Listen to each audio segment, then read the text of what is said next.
Get off of me!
Seattle.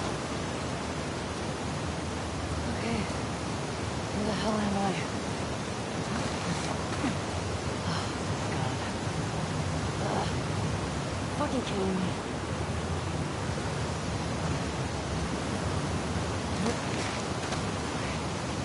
Okay, there's gotta be another way out.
Get me the hell out of here.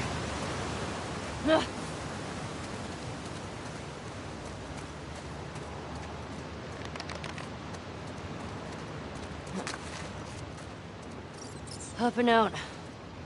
Just keep going up and out.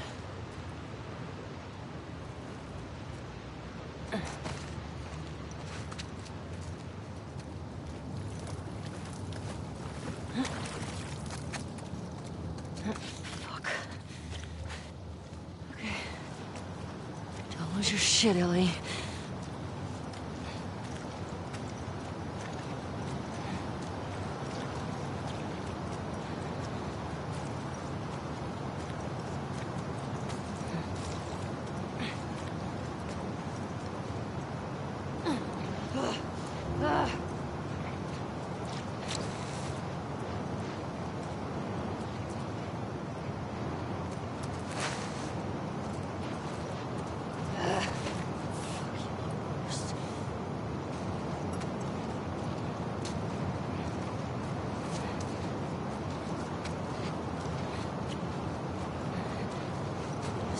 Shitty place to die.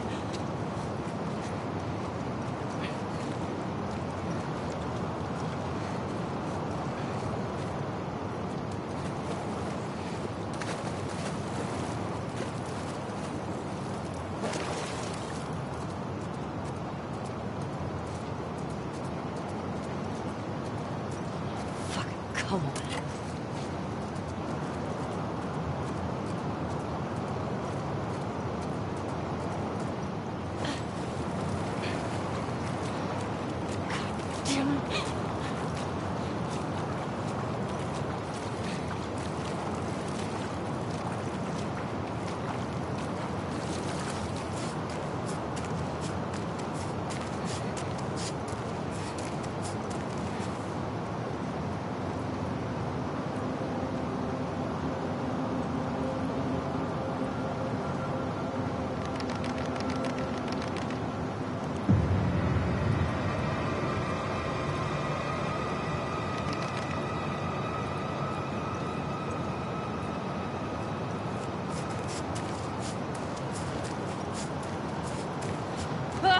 shit!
Where are you?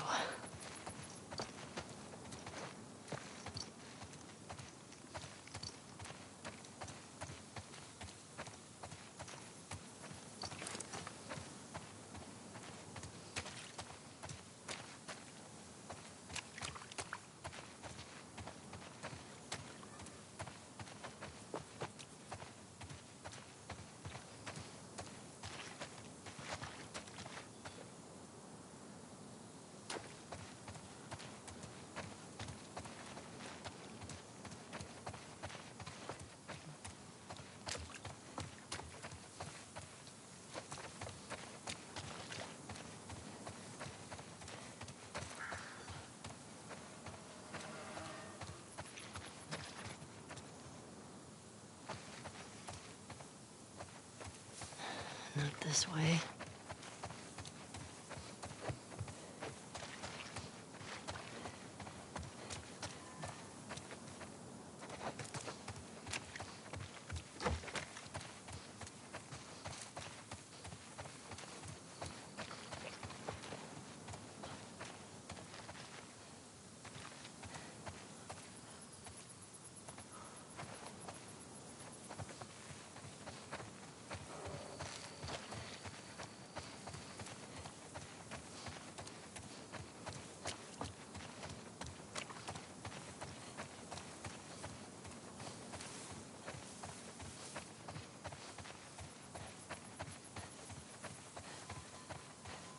I'd lose it.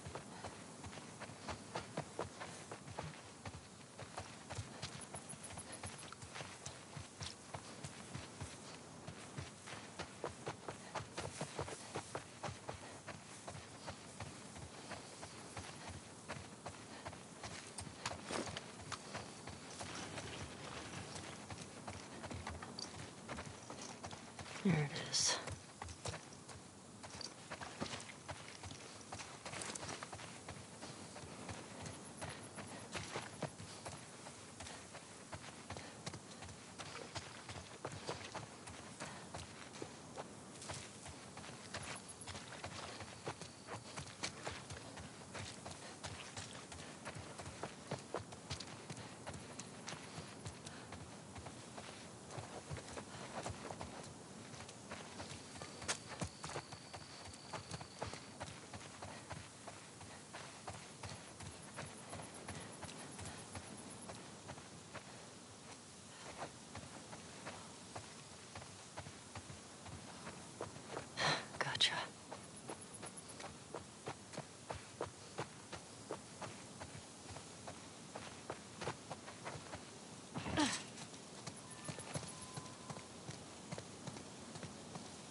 You're done.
You're about to play an unfinished level from The Last of Us Part 2.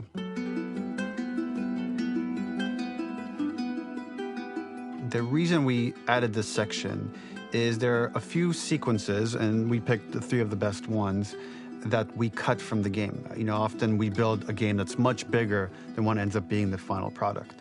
They were months away from being finished, but we wanted to give you an insight of what it's like when we built the game, because often we have this whole thing constructed and it doesn't have final art or audio or dialogue. And here you get to see the building blocks of what it's like when we first string a bunch of these levels together. This is the intro to the first deleted level, and this one is the roughest of the 3. We wanted to show more of how Jackson operates. So this is the festival where Ellie ultimately kisses Dina. This sequence would have come very late in the game as a flashback sequence while you're in the farm with Dina. And we wanted to show what is the rest of Jackson doing, and wanted to put on the stick, make it interactive. So you could see when you're outside, there are all these almost like carnival games that you can play. You could mix drinks, you could play with these kids that are playing a sort of clicker Marco Polo, sit down and listen to conversations. And all the different interactions were first or second pass, very, very early passes. The building blocks are there, but nothing is final. And ultimately, while we were very excited by this sequence, it's pretty fun and lighthearted. It just slowed things too much as we're barreling towards the end of the story at this point. So again, reminder, rough, missing audio, missing animation, missing gameplay tweaks, missing dialogue, but pretty representative of what it would have been. So enjoy.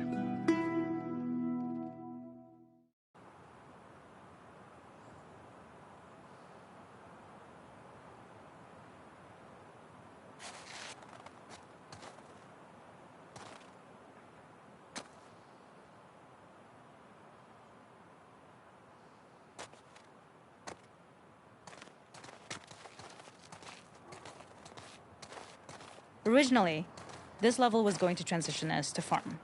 We would go all the way through to the dance, where Ellie and Dina share their first kiss. Then we would play through farm, and when Ellie plays the guitar at night, she would remember the Seth incident. So, the opening for this was a little tricky. We needed it to match at least a little what you might expect emotionally coming from prior beats, because we were already purposefully disorienting you in time and space. Remember, you just came from this huge fight. To jump straight into it would have been a little too jarring. After some back and forth, we rooted it in Ellie's nerves, calling back to her hands shaking in the theater. But this time, for a much more innocuous reason we'll find out later. She's nervous because she has a crush on Dina, who is the only reason why she's here at the dance. Something we really wanted to do was highlight the way their lives had turned upside down since she went down this path. We had this idea of recontextualizing all of our usual gameplay mechanics that were designed for really violent ends. The workbench, door bashes, throwable weapons, and even the infected, which is my personal favorite. Peppered throughout the level are moments of levity or shared history, all the while seeing how happy and mundane they all were before her huge revenge odyssey.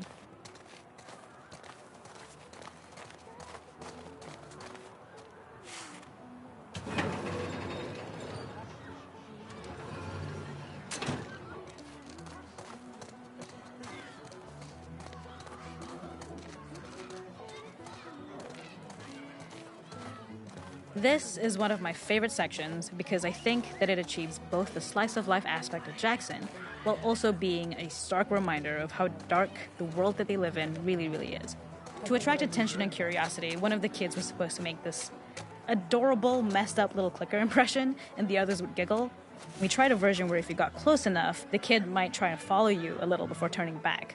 Since clickers are blind and move by echolocation, for this game of messed up tag, Ellie must close her eyes and listen for when the children give themselves away. The thought was that these kids are in relative safety. They still grow up with the dangers of clickers and runners, and all those lessons would embed themselves in the games that they play. When the festival got cut, they tried to preserve this moment and move it to the front of the game where the snowball fight is, as a tutorial. However, being in the headspace of a clicker doesn't really teach you how to deal with them. Eventually, it evolved, and they instead made the snowball fight, which was, I think, way more effective. For me, it's character illuminating that not only does Ellie know this game, she plays along. There's a familiarity with the kids that's really nice to see, especially because it's such a difference from the Ellie we see later, who has a sort of hollow normalcy that she's trying to get with JJ, but kind of fails.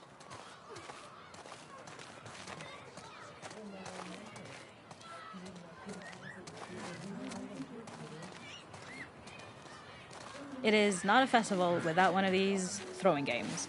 This one, of course, uses our throwable system where you're often chucking explosive things or stunning things, but for a more wholesome purpose, although some people take this game really seriously. A fun aspect of this is if you did well, you could win a toy here. Ellie would place it in her pocket. If you had done this, you'd find the toy with JJ, the baby, later back at the farm. When we cut this, the toy made it through anyway because it was so cute. It is the same one you see on the tractor at the farm. Ollie the elephant.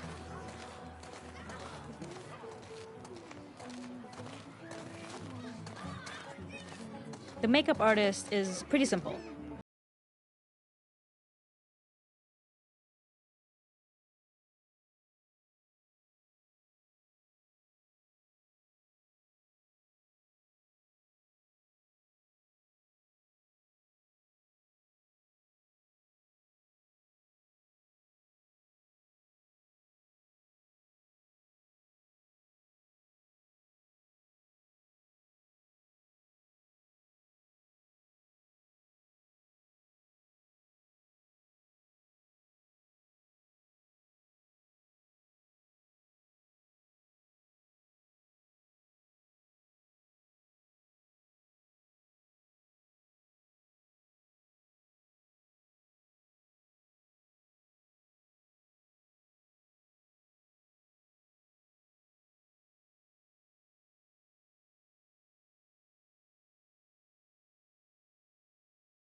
There's a hidden spot at the back that was just a bit of fun. It was highlighting Jackson's normalcy with something we would find in a real world. In the back, you would find teenagers finding some alone time with each other in a dark corner of a party. It was rewarding the player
In this second deleted level, which is an extended sequence of the sewers in Seattle, this comes on the heels of where Ellie goes into a building and she survives an attack by stalkers and gets thrown out of a window and gets swept away by the current. And then we cut this section that used to be there in the final game.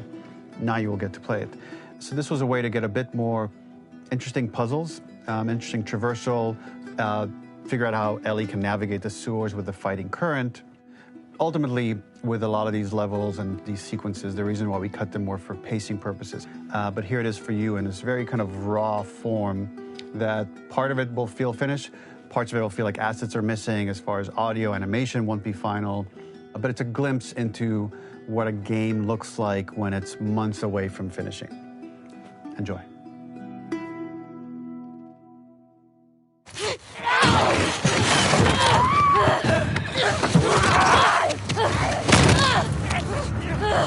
Get off of me!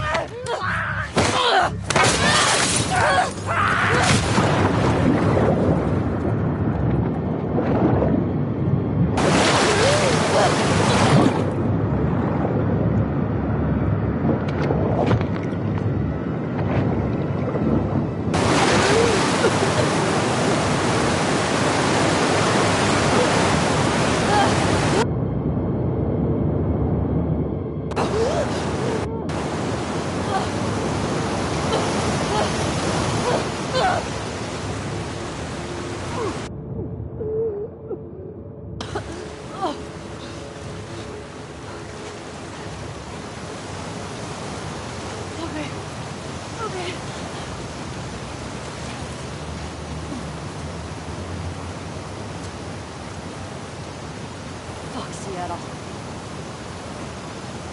Okay. Where the hell am I? The ladder acts as an immediate goal for the player, but being able to climb out is not going to be so easy. To keep levels interesting and engaging, we alternate between positive and negative values the player experiences. Here, it's a positive to have found the ladder, but then a negative to discover it's not the solution. But then another positive to identify the next short-term goal of the doorway. By alternating between these opposing values, we give players what they expect, but not how they expect it.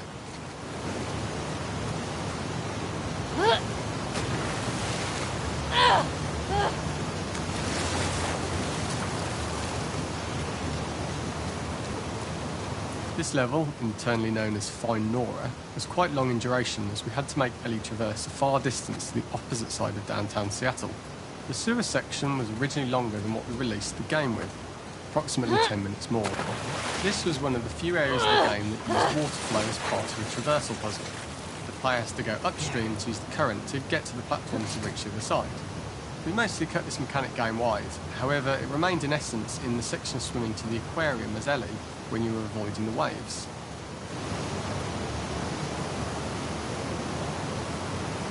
When players reach the doorway and enter into the room, they're faced with a dead end.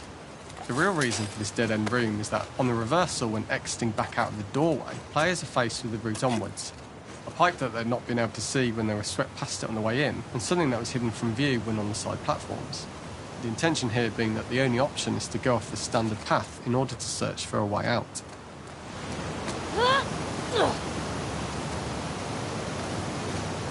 Get me the hell out of here. Throughout the rest of the level, we also used light to indicate to the player that they were heading in the right direction. At each turn, however, we blocked the direct route forward. Players would know that they just have to keep finding alternative paths, promoting those feelings of being desperate and trapped. We slowly introduced the player to consider climbing into smaller pipes and crouching in these tight spaces.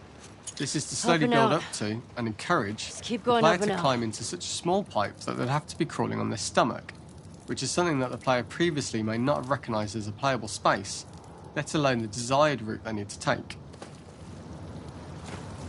We added a tiny space just to reward the player's exploration with a pickup item, and we made sure it was something that made sense that you'd find in this area. A canister and all the garbage that had been washed into the sewers from the surface. We loved the idea of making Ellie prone through a tiny dirty pipe in order to get out, as it was a great opportunity to use our prone mechanic, The unique camera setup was created to support crawling in these pipes, as the Lose your standard shit, prone Ellie. camera is much higher above the player. We also created custom collision in order for Ellie to manoeuvre in these tight spaces easily. Initially, the oblong collision capsule around her character caused issues crawling around corners. We put extra effort into the custom corner collision so the movement experience is as smooth as the main game. In order for the player to feel cramped, claustrophobic and desperate, we'd been enforcing the traversal mechanics that allow for a tight environment which promote these feelings. We introduced the use of the squeeze through so that we can keep the player feeling enclosed and tight, but without repeating the same geometry. Here we change from low ceilings with wider walls to high ceilings and tight walls to change up the spatial pacing and keep the level from repeating itself.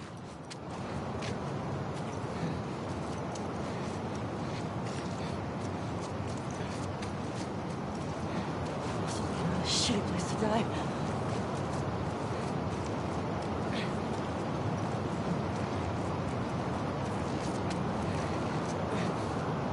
Originally, we had the waterline much higher here, so players had to swim through this tight tunnel. However, from watching user test feedback, it was occasionally causing people to discount the route entirely and turn back on themselves. So to avoid any risk of this happening in the final game, we present a lower water level so the tunnel is easy to see and commit to using. Although this isn't as impactful without the prone swim, it's the better decision as it means a smoother experience for the player with no backtracking frustration. Fucking come on. We draw the player towards this pipe as it is seemingly the route out of the tight space. Fairly soon it is obvious that this path is blocked. If the player goes all the way up to the bars that block the path, they are rewarded with a pickup so this journey doesn't feel wasted. It is important to encourage the player to try to progress along this path so that they would subtly be thinking of progress in this direction. We hint to the player that there is a bigger, new space beyond this pipe by showing the player the waterfall. This helps players consider the other route but they don't know how far the tunnel is or whether they'd make it. As we surface from the water and over the crest of the slope, we reveal what is further in this tunnel. A clicker that has sprouted and the fungus has grown on the sides of the pipe. It was great to see people who user tested this area becoming increasingly worried as we forced the player to squeeze past the fungus and inches away from the clicker's face, all the time not being sure whether the clicker might be alive or attack them. Although we aren't as cruel as to force a clicker attack in such close proximity, we do have a payoff for this moment. This clicker momentarily turned into Joel to show Ellie's PTSD from what happened to Joel at the start of the game. Ultimately, we decided to save this moment for the farm level, as it was more impactful there because it could become the centrepiece of that experience. Whereas in the sewers, we weren't able to make it as much of a narrative point and give it the breathing room and reaction time that it deserves, given the tight space. Oh shit!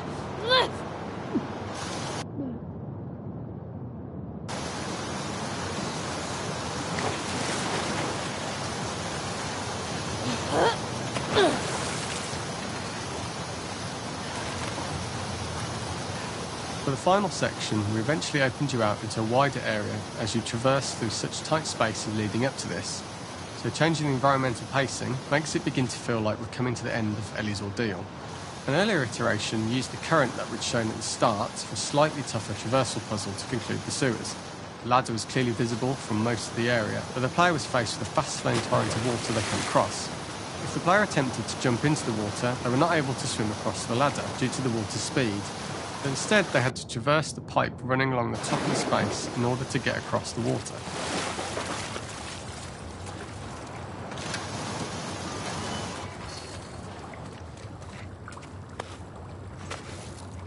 This is the first time we get to see stalkers that are embedded into the walls. So this optional room is a nice little early extra that the player gets if they explore. We also use the pickups to lure players over to be close enough to trigger the stalker's attack. This caused quite a few jump scares with user testers who played our game before its release.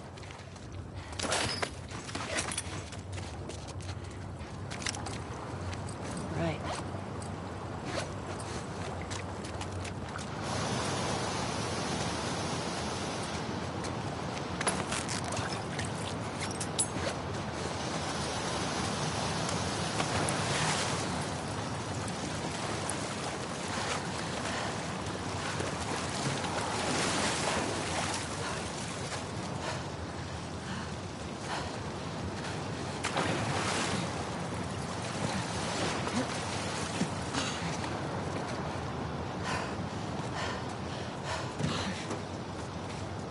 Using this pipe was retained in the iteration we shipped with, as it's the last of the extreme methods Ellie has to undergo in order to escape the sewers, and what she will go through in her pursuit of revenge.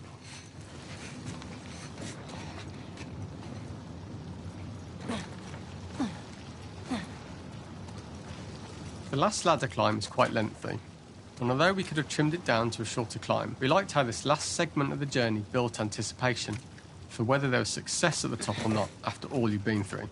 Ultimately, the ladder exits out into the subway station, which is how it connects in the final game. Ellie then has to find her way to the hospital from here, crossing paths with the scars for the first time.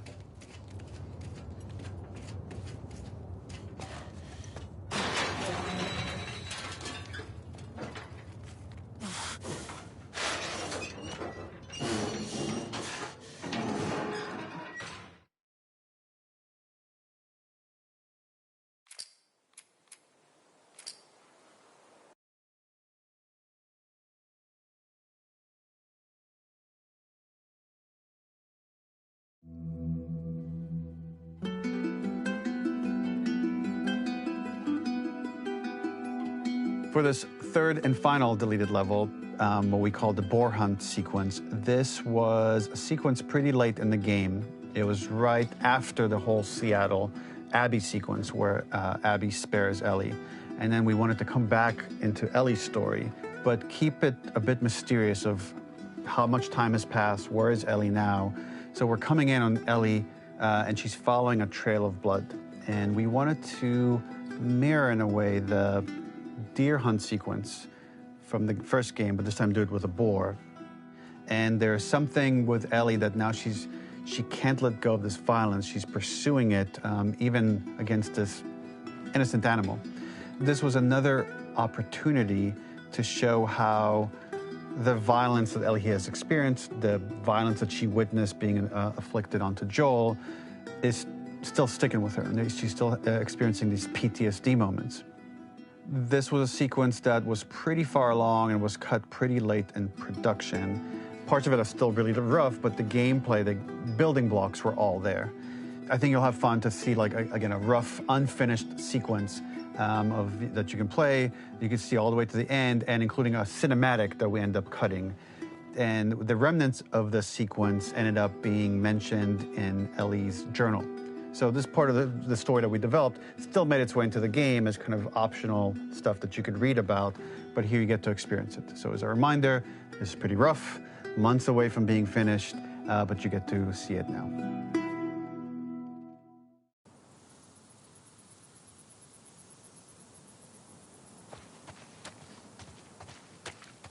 So the boar hunt was one of the hardest levels for me to work on.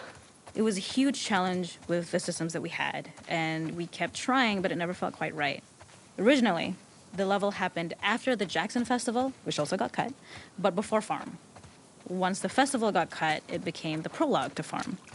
The intended experience is that we jump forward in time after the fight with Abby in the theater.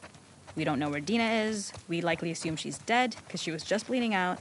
Ellie is alone. Her hair is short. So maybe this is the future or the present. And she's hunting. Hunting who? Abby still? In early iterations of the fight, it was more arena-like. The player slowly whittles down the boar's health. Ellie gets more visceral and more vicious. We get a little worried about her. As the boar gets weaker, more panicked, more feral, and we start feeling sympathetic to the boar was the hope.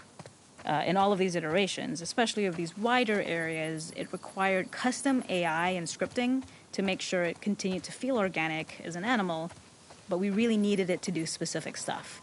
It needed to be able to close distances really, really quickly. It needed to charge to attack, but we wanted the feeling of hunting, so we needed to track it down from afar. And we also needed to discourage the player from attacking the boar when it's that close, or it would kind of turn into this melee kerfuffle. How do we do this in our world while keeping the boar believable? We must have gone through 5 or 6 iterations of the boar fight and all, and every single time it changed pretty drastically. We split it into clear phases, where one was like all long range. We tried another where you're getting close and you get to jump on it quite literally. You're jumping off of a rock to attack it. And then finally, we tried a bunch where you almost sort of go around a bunch of trailers and try and wrestle it. We uncovered after some time that taking down a boar over several phases felt very laborious and a little dramatic. It was comically long, it felt too boss-like, a little too gamey. We decided to cut the first few phases, and we opted for a cold open after the boar had already been hurt off-screen. So that allowed us to focus on feeling like we're closing in on prey and to introduce the boar when it was at its most dangerous. Already hurt, already feral, much too close for comfort. And so the thinking was it would bring us more into Ellie's mindset. Is this really hunting for food, or is she hunting for some other reason? The gas station was built to highlight the boar's destructiveness. Since it's cramped, the boar feels larger. We also feel trapped with it, though perhaps it's trapped with us. When it charges, it gets to us quickly, so we must be on our toes. This made it more aligned with Ellie's sort of hunting for trouble mindset. Listening became more important, as well as moving around slowly so it didn't hear you. Could you spot it before it saw or heard you? And could you get a shot off quickly enough so you could dodge out of the way? Or is the shot worth the cost after? It feels like a gamble. By the end of the fight, everything would likely be in shambles, the boar would burst through the back, and Ellie would follow it and finally enact revenge.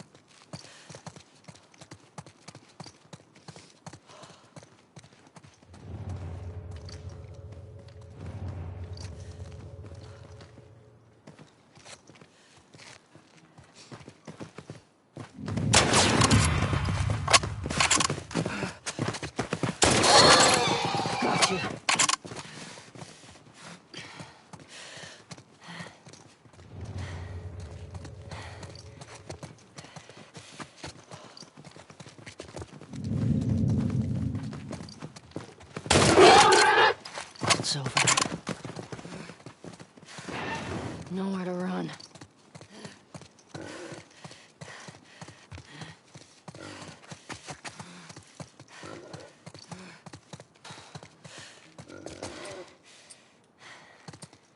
The boar kill was supposed to be anything but glorious. With the boar whimpering at the back of the gas station after Ellie's relentless hunt. After this, hearing the drone that we kind of come to associate with Ellie's trauma, we would hard cut to the stream where she's washing her hands and holding rabbits that she hunted, about to return to Dina. And there would be no mention